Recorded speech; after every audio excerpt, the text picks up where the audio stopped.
Gente, conforme eu havia dito, hoje eu tenho um presente. E aqui eu não exagero, não. Presente é presente mesmo, tá?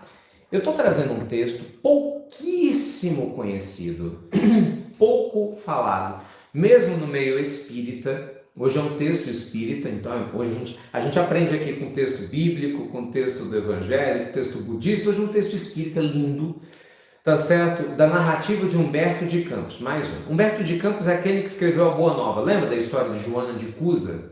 A história de Tomé, que eu li para vocês, eu acho que na segunda ou na terça, ou foi terça e quarta. Lembram disso? Pois é. Hoje eu vou ler um outro livro que ele também escreveu através de Chico Xavier, chamado Crônicas de Além Túmulo. Adoro os livros dele, né? Crônicas de Além Túmulo. Essa é uma edição bem antiga, dá para você ver que está bem surrada, inclusive marcada por Isadora, ela assinou aqui, ó. Nós vamos ler para vocês, gente, o capítulo 15 de Crônicas de Além Túmulo. Maravilhoso. Esse capítulo foi escrito em 20 de dezembro de 1935. Então, assim, vamos contextualizar agora o momento em que ele foi escrito para que a gente possa aprender em conjunto, tá? Ele foi psicografado por Chico Xavier em 20 de dezembro de 1935. Era um contexto muito importante em que o espiritismo ganhava espaço no Brasil e, de certa forma, ganhava ainda mais adeptos na Europa, né? Vamos lembrar que o espiritismo é a única doutrina do planeta Terra até hoje que matou a morte. Com todo respeito aos demais, mas verdade seja dita, né? Porque o budismo é maravilhoso, mas ele não trata da vida após a morte, ele não se ocupa dessas questões. O catolicismo, a religião evangélica, as demais religiões cristãs tratam a morte como o fim de tudo. Você vai para o limbo, fica lá perambulando, vai para a balança, vamos lá, o céu e o inferno, mas também não trata de nada, né? Nós vamos ver as outras religiões mais ou menos na mesma linha. A doutrina espírita é a única que trouxe comprovações, principalmente acerca da mediunidade, de maneira lúcida, mostrando que a morte é só mais uma passagem de uma vida para outra e mostrando as leis no mundo espiritual.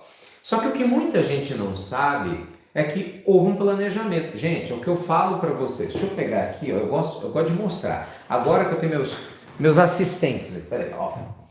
Tá vendo, ó? Eu tô aqui com o meu xadrez de Itu. O povo adorou. Ontem eu fiz a live da mágica de pensar grande, né? O povo ficou rindo, né? Até a equipe ficou rindo.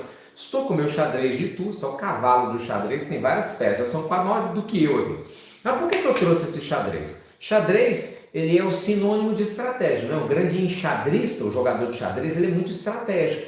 Ele dá um movimento agora pensando em 2, 3, 4 na frente. Não é assim? Quem joga xadrez entre vocês sabe disso. Você não pode ser impulsivo, senão você não vai jogar xadrez, você vai acabar perdendo o jogo. Pois bem, ó. O mundo espiritual definitivamente age por estratégia. Só para vocês terem noção, nós temos notícia de profecias da vinda de Jesus à Terra de mais de 1000 anos antes de Jesus vir à Terra. Olha o planejamento, já se sabia antecipadamente que Jesus viria à Terra. Então o mundo espiritual, gente, ele planeja as coisas, não é assim, sabe, do nada. Na hora que uma pessoa reencarna num lugar, que ele desenvolve um trabalho, isso não é do nada. Entendeu? Na hora que uma revolução vai acontecer, isso não é do nada. Você acha que o coronavírus... essa eu vou até abrir aqui antes de ler, porque eu acho importante, quero ver a opinião de vocês. Você acha que o coronavírus veio do nada? Você acha que o mundo espiritual, né, de alguma forma, não está aproveitando desse processo do coronavírus para ensinar muitas coisas? Você acha que o mundo espiritual não sabe disso? Gente, menos, né? Menos. Jesus foi muito claro. Ai do escândalo, né? Ai da mão de quem vê o escândalo, mas ele se faz necessário. Então tudo é planejado. A doutrina espírita também teve um planejamento prévio. Por exemplo, Jesus falava, essa fala está no Evangelho do apóstolo João, né? Lá no Evangelho de João, no capítulo 14, um dia vos enviarei um Consolador prometido, né? Que vai lembrar a vocês tudo quanto vou tenha dito. Presta atenção, hein? Presta atenção. E recordar muito mais. Então Jesus falava no Evangelho de João que ele iria enviar um novo Consolador para consolar. Quer dizer, peraí, se ele achasse que a mensagem que ele trouxe era única e suficiente, todo mundo ia entender, ele não teria prometido que enviaria um outro Consolador, você concorda? Foi ele, está lá no Evangelho de João, para quem quiser ler. Então, gente, essa conversa que eu vou ler para vocês aconteceu no Natal, em que Francisco de Assis, né, que era João Evangelista encarnado, né, foi João, esse espírito, né, tem a sequência João, Francisco de Assis, e eu não vou entrar em polêmicas, mas também teve outras no meio desse caminho, alguém que amou muito, que se deixou, né, imolar muitas vezes pelas palavras do Cristo na terra. Então tinha o mérito de conviver com Jesus. Olha o nível de grandeza de amor, né? Você tem o mérito de conviver com Cristo, de conversar com Jesus, de ter uma reunião com Jesus. Então Humberto de Campos nos conta esse processo maravilhoso, meus amigos, maravilhoso de aprendizagem. E eu vou ler para vocês essa reunião. Avizinhando-se o Natal, havia também no céu um rebuliço de alegrias suaves. Os anjos acendiam estrelas nos cômoros de neblinas douradas e vibravam no ar. João Evangelista não trazia o estigma da decrepitude, como nos seus últimos dias entre os esporas. Na sua fisionomia pairava aquela mesma candura adolescente que o caracterizava no princípio do apostolado. Né? Então ele se mostrava no mundo espiritual jovem. O espírito, quando ele desencarna, não sei se vocês sabem, ele pode trabalhar o perispírito. Então ele se mostra no mundo espiritual na forma que ele desejar. Não é? Aliás, sobre isso nós vamos conversar na nossa série do berço ao túmulo, tá? A partir de terça-feira à noite, 8h30 da noite, do berço ao túmulo. Nós só vamos falar de assuntos sobre isso. Mediunidade, perispírito, reencarnação, como é que isso funciona, situações como essa que eu estou lendo, planejamentos reencarnatórios, isso é lindo, eu sou fascinado com esse assunto. Entendeu? A forma do desencarne, como que a gente pode vencer nossos desafios em família, por que alguns têm solidão, outros não têm, alguns vão casar, outros não vão, alguns têm filho, outros não têm, né? Uns conseguem engravidar, outros não. Gente, tudo tem um motivo, tudo. Nós vamos estudar com vocês, tintim por tintim, na nossa série de terça-feira. Começa terça-feira agora, do berço ao túmulo. Tudo que você sempre quis saber sobre a sua encarnação e não tinha para quem perguntar. Agora tem. Nós vamos estar juntos. Então veja, aconteceu exatamente isso. O João, ele manipula o perispírito dele e aí ele fica jovem como na época de Jesus. É o que Humberto de Campos está dizendo aqui. E aí Jesus olha para o seu discípulo amado e começa uma conversa. João, meu filho, você se lembra do meu aparecimento na Terra? É claro, Senhor. Foi no ano de 749 da Era Romana, apesar da arbitrariedade de Frei Dionísio, que calculando no século VI da Era Cristã, colocou erradamente o vosso natalício em 754. Já começa, não vou entrar nesse mérito, que não é o caso, né? A data que Jesus nasceu não tem nada a ver com o que a gente realmente imagina que é, né? Foi um pouquinho antes. Mas enfim, não, meu João, retornou docemente o Senhor, não é da questão cronológica que me interessa agora. Na realidade, meu filho, nessas comemorações do Natal vem até a mim um doce murmúrio das lembranças. Ah, sim, mestre amado, retrucou o pressuroso discípulo, eu vos compreendo. Bem, se eu me lembro bem, a manjedoura, a estrela guiando os poderosos ao estábulo humilde, os cantos harmoniosos dos pastores, a alegria ressoante. Ah, Senhor, retrocedendo no tempo, bem amado, vejo o transcurso da vossa infância, sentindo o martírio que fostes objeto, o extermínio das crianças da vossa idade, a fuga nos braços carinhosos da vossa mãe, os trabalhos manuais em companhia de José, não é verdade? As vossas visões maravilhosas do infinito.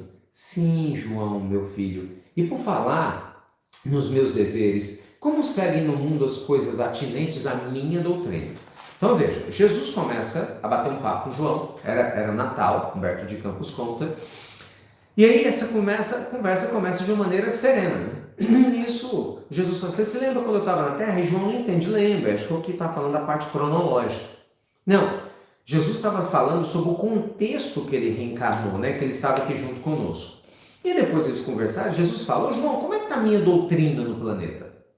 Ah, Senhor, vai de mal a pior aqui.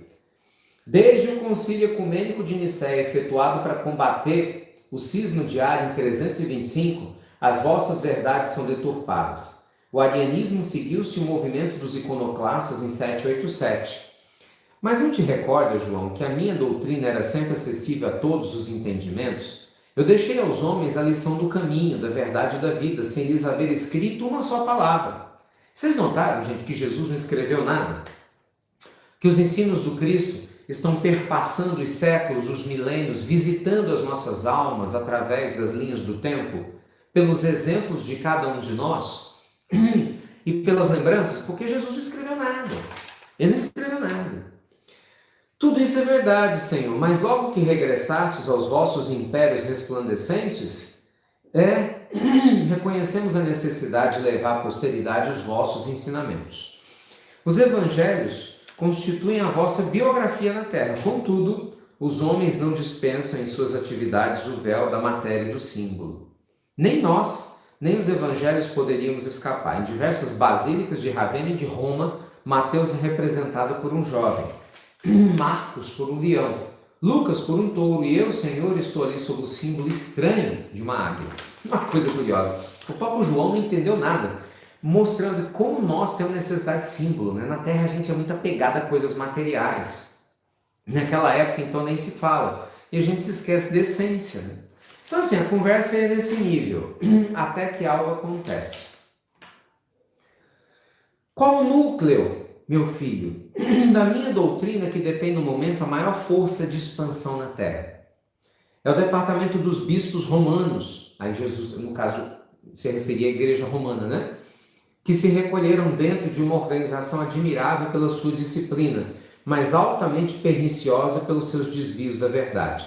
O Vaticano Senhor, que não conheceis, é um amontoado suntuoso das riquezas das traças e dos vermes da terra.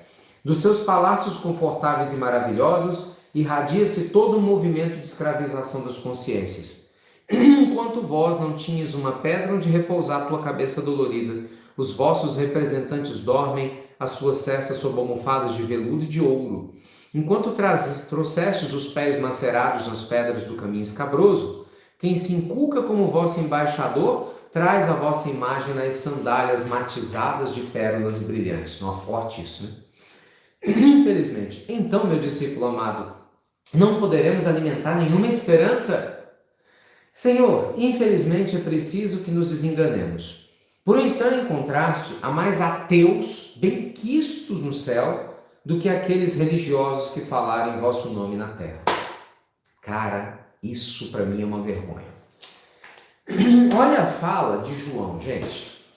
João estava conversando com Jesus. Vamos só contextualizar, tá? Infelizmente, quem estuda história sabe, foi uma época em que a igreja estava muito corrupta, muito papa malandro, né? Como tem em várias religiões. E os séculos retrasados mostraram isso, né?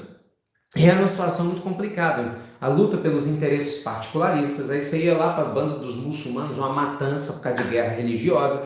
Quer dizer, quem devia cuidar das palavras de Deus estava estimulando roubo, morte, enganação.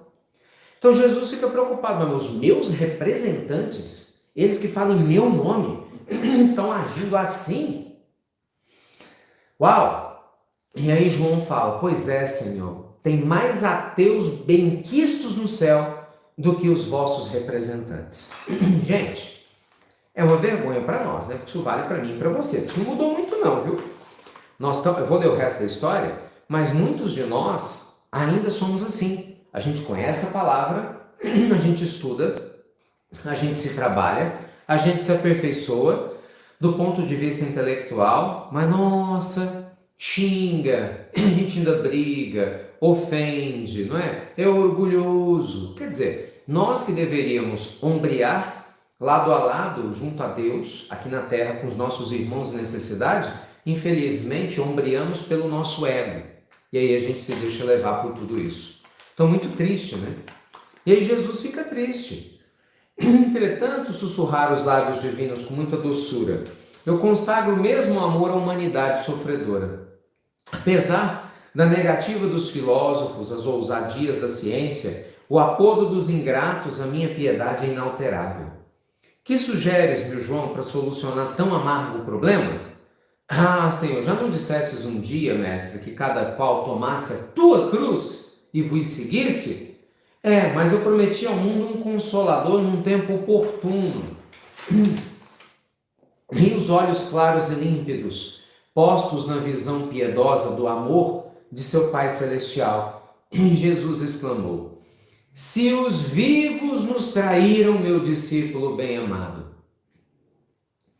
se traficam com o objeto sagrado da nossa casa, infelizmente desvirtuando a fraternidade e o amor, mandarei para vós os mortos, para que eles falem em meu nome na terra. E neste Natal em diante, meu João, descerrarás mais um fragmento dos véus misteriosos que cobrem a noite triste dos túmulos, para que a verdade ressurja das mansões silenciosas da morte. Os que voltaram pelos caminhos ermos das sepulturas retornarão à terra, para difundirem a minha mensagem, levando aos que sofrem, com a esperança posta no céu, as claridades benditas do amor. Então, dessa hora memorável em diante, há mais de 50 anos, lembre-se, essa psicografia foi escrita vou até pegar aqui de novo, 1935, 20 de dezembro de 1935. Então, dessa hora em diante, há mais de 50 anos, ou seja, de 1935 para trás, 50 anos, o Espiritismo veio com as suas lições prestigiosas felicitar e amparar na terra a todas as criaturas. Ai, ai! Ai, ai! Gente, essa história é maravilhosa. Essa história narra o encontro de Jesus com João. Jesus, obviamente, chateado com o destino que nós estávamos dando na terra dos seus ensinamentos.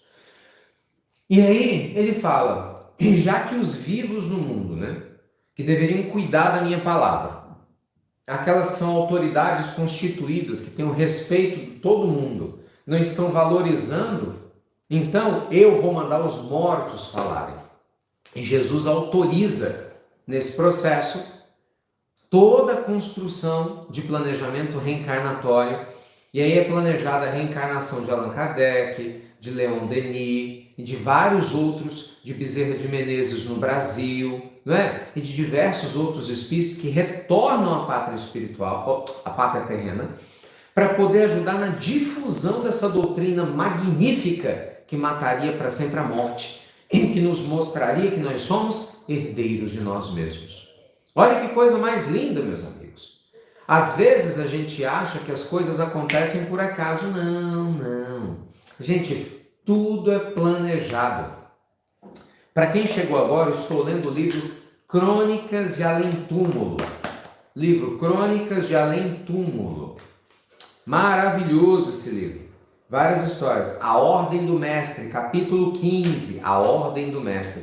Jesus ordena João para que João pudesse ser o responsável pela difusão de todo o processo que se daria, com a eclosão e a publicação de O Livro dos Espíritos em 18 de abril de 1857, dia oficial da morte da morte.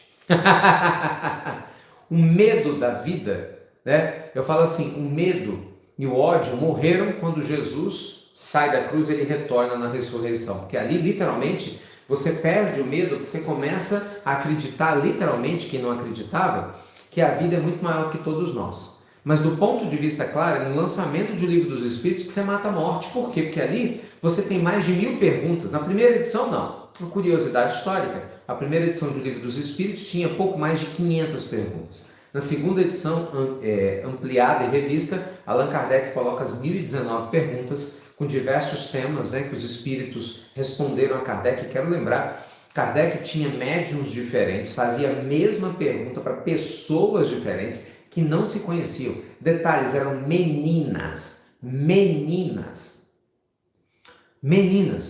de 14 anos, 12 anos. Era impossível elas terem as respostas que trouxeram o Livro dos Espíritos. Gente, quem já leu o Livro dos Espíritos sabe, Quando nós estamos estudando o Livro dos Espíritos, tem respostas tão profundas que a gente só consegue entender agora, e umas que a gente ainda não entendeu. Então, era completamente inconcebível que um adolescente, em pleno século XIX, numa França, tenebrosa daquela época, pós-Revolução Francesa, muito pobre, tivesse essa condição toda, Então, assim, fica muito nítido a obra monumental, não é nada menos do que isso, é monumental do mundo espiritual, ao criar um planejamento reencarnatório para que toda uma sequência de situações, de fatos ocorressem, para que a gente tivesse o que a gente tem hoje.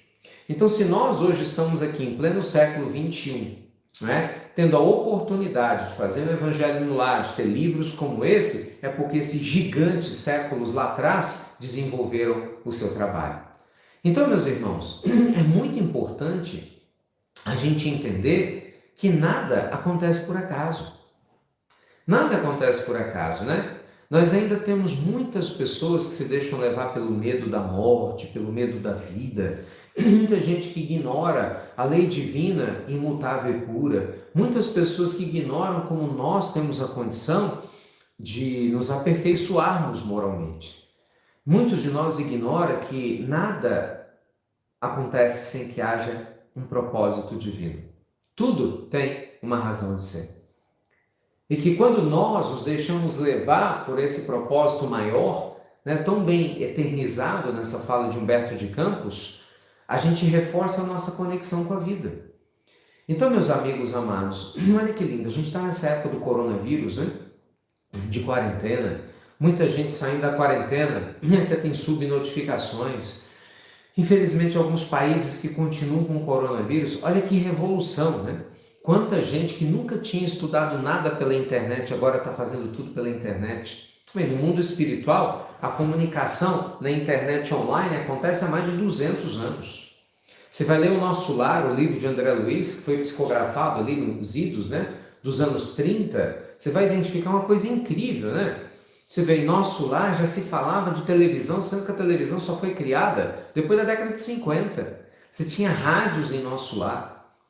Então, assim, sistemas de irrigação de água que a gente só conseguiria verificar agora. Então, assim, é impressionante, gente, como nada acontece por acaso. É impressionante como tudo tem um propósito útil, não é? Como tudo tem um propósito incrivelmente belo. Então, assim, vocês me conhecem, né? Vocês me acompanham. Eu sou uma pessoa, graças a Deus, eu falo graças a Deus porque isso para mim é uma bênção. Eu sou uma pessoa de coração aberto, né? Amo as religiões. Você vê, eu fiz hoje o Café com Pílula com a frase do Buda. Tem uma semana que eu falo de frase do Buda. Ontem eu peguei uma frase de Mahatma Gandhi. Gandhi, ele era hinduísta, entende? A gente aqui tem um coração aberto. O nosso evangelho ele é ecumênico. Para quem quiser participar, todos são bem-vindos. Se você como é que eu falo? Uma pessoa que crê em Deus ou não, se você é agnóstico ou não, se você é uma pessoa que é um ateu ou não, para nós não faz diferença. Mas é inquestionável, indiscutível que, do ponto de vista espiritual, das revelações espirituais, o que o Espiritismo nos oferece é incrível, não é? Em termos de revelações. Isso, gente, não tem o que questionar, né? Cada qual, cada um que são cada qual, né? Assim? Então é muito profunda essa mensagem. Para mim ela mostra como o mundo maior cria planejamentos. Por exemplo, a tua encarnação. Você acha que a sua encarnação não foi planejada? Você acha que você está aqui na Terra do nada? Você acha que você reencarnou na tua família à toa? Você acha que você tem a família que você tem com você à toa? Ou não? Gente, tudo tem um propósito, né? E o propósito é um amor. Pouco importa o rótulo. Pouco importa a religião. Isso é de menos, isso é besteira.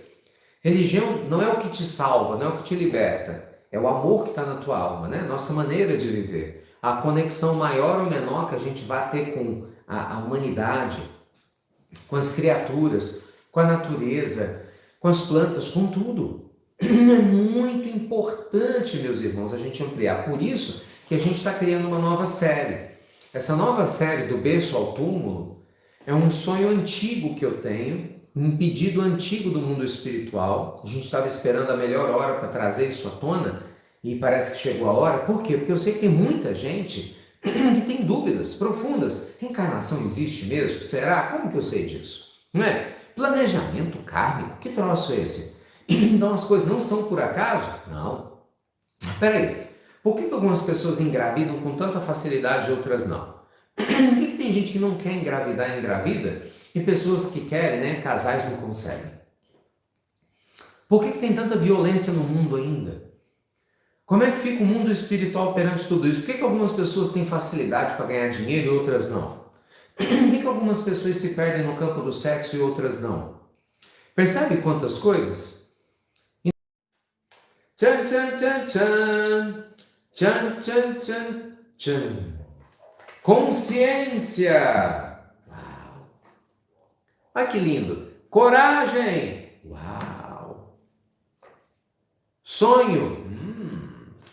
Que o tarô está dizendo para nós hoje, gente? Que ó, esse é o momento de você despertar sua consciência. Desperte sua consciência. Isso é fundamental. Se você tiver a coragem de abrir mão dos seus medos e dos seus anseios, coragem de jogar fora o que não te serve, sua consciência vai se libertar. E aí você vai viver seus sonhos de maneira linda e abundante. Olha que coisa mais linda, gente! Cara, o tarô valida tudo, porque no final das contas, esse é o objetivo do Evangelho, né? O Evangelho nos liberta da ignorância, nos dá força para seguir e, consequentemente, a gente muda toda a nossa forma de viver. Lindo demais, não é? Eita, coisa boa! Lindo demais!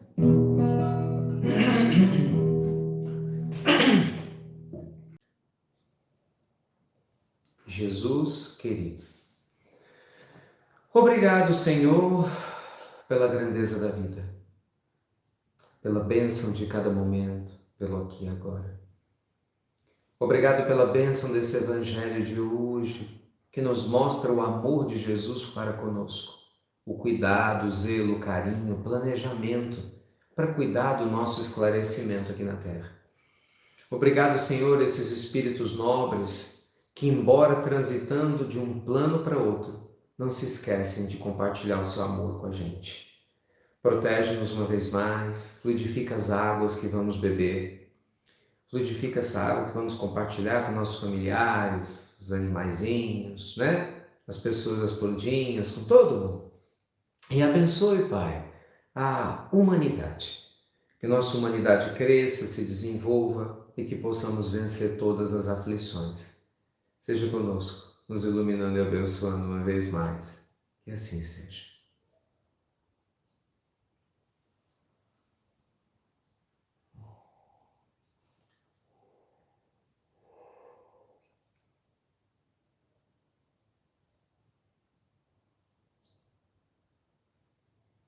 Amém. Eita, meus amigos, que coisa boa, que coisa boa. Obrigado, viu? Sempre uma alegria estar com vocês. Hoje eu vou dar folga para vocês à noite, hoje, amanhã e segunda, porque terça-feira, do berço ao túmulo, hein? Tô te esperando. Nossa série com temas que você sempre quis saber. Vai ser muito especial, tá bem? Daqui a pouquinho, mais à tarde, vai ter café com o Ricardo, sessão dupla. Vai checando o teu stories lá, tomara que vocês gostem. Tem pílula do Evangelho amanhã de manhã, especial. Estamos juntinhos, né, gente? Ajuda a divulgar esse Evangelho lá para mais gente. Amanhã, Antônio Carlos, nosso Toninho vai estar conosco. Amanhã é diferente, né? Eu saio do meu Evangelho com a minha família e venho aqui com vocês. É uma bênção, um tesouro duplo. Então, chamem seus amigos para participar desse Evangelho amanhã. Tá bem, ó? Beijo grande no seu coração. Se inscreva aqui embaixo para receber as pílulas do Evangelho se você não se inscreve. Seja bem-vindo e bem-vinda quem veio a primeira vez, todo dia, 10h30 da manhã, Evangelho no Lar aqui para vocês. Olha os passarinhos cantando, gente, que lindo. Não sei se dá para vocês escutarem aí. Ah, lindo demais. Fiquem com Deus. Pessoal do YouTube, não vai embora sem dar o like no vídeo não, ajuda a gente, tá bom? E se inscreve aqui no canal. E você aqui, não se esquece do Insta, divulga nosso canal do Instagram para seus amigos se inscreverem, acompanhar o Café com Pílulas, postagens, Evangelho lá. Tem que seguir a gente no Instagram, mostrar para eles, tá bom? Fiquem com Deus então, gente. Até breve, até muito breve. Tchau, bom sábado.